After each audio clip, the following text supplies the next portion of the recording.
ഒരു കലണ്ടറിൽ 4 സംഖ്യകൾ ഉൾപ്പെടുത്തി ഉണ്ടാക്കിയ സമചതുരത്തിലെ സംഖ്യകളുടെ തുക 108 സംഖ്യകളേവ. കലണ്ടറിലെ 4 സംഖ്യകൾ ഉൾപ്പെടുത്തി ഉണ്ടാക്കിയ സമചതുരം. ഇപ്പോൾ നമുക്ക് ഏകദേശ ചിത്രം വരയ്ക്കാം. ഇങ്ങനെയാണ് കലണ്ടറിലത്തെ 4 സംഖ്യകൾ, 4 തീയതികൾ ഉൾപ്പെടുത്തി ഉണ്ടാക്കിയ സമചതുരമാണ്. ഇതിൽ ആദ്യത്തെ തീയതി ഇവിടെ എക്സ് ആണെന്ന് വിചാരിച്ചാൽ, ഈ സംഖ്യ എക്സ് ആണെങ്കിൽ ഇവിടെ ഇത് ഒരു തീയതിയാണെങ്കിൽ തൊട്ടടുത്ത തീയതിയാണ് ഇവിടെ. അപ്പോൾ 1 കൂട്ടിയതാണ് x+1. അപ്പോൾ ആദ്യത്തെ ഡേറ്റ് എക്സ് ആണെങ്കിൽ ഇവിടെ എന്താ വരിക? x+1 കൂട്ടി. ഇവിടെ ആണെങ്കിലോ അടുത്ത ആഴ്ചയായി മാറി. അപ്പോൾ 7 കൂട്ടണം. ഈ തീയതി x+7. അതുപോലെ ഇവിടെ 7 കൂട്ടുമ്പോൾ x+8. ഇപ്പോൾ നമുക്ക് ഈ സമയത്തിൽ 4 സംഖ്യകൾ അല്ലെങ്കിൽ 4 തീയതികൾ എഴുതി. ഇനി എന്താ പറയുക? ഇതിൻ്റെ തുക തന്നിട്ടുണ്ട് 108. ഇതെല്ലാം കൂടി കൂട്ടുക.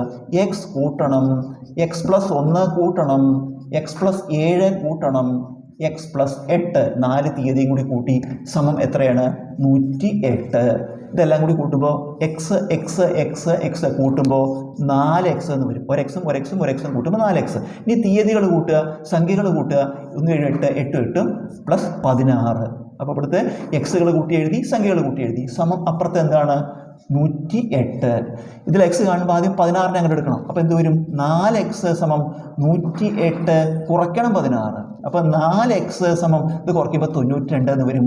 എക്സ് കാണാൻ എന്താ ചെയ്യുക? 92/4. 92/4 ഹരിച്ച 23 എന്ന് കിട്ടി എക്സ്. അതായത് ആദ്യത്തെ തീയതി നമുക്ക് കിട്ടി എത്രയാണ്? 23. അടുത്ത തീയതി ഇവിടെ എത്രയായിരിക്കും?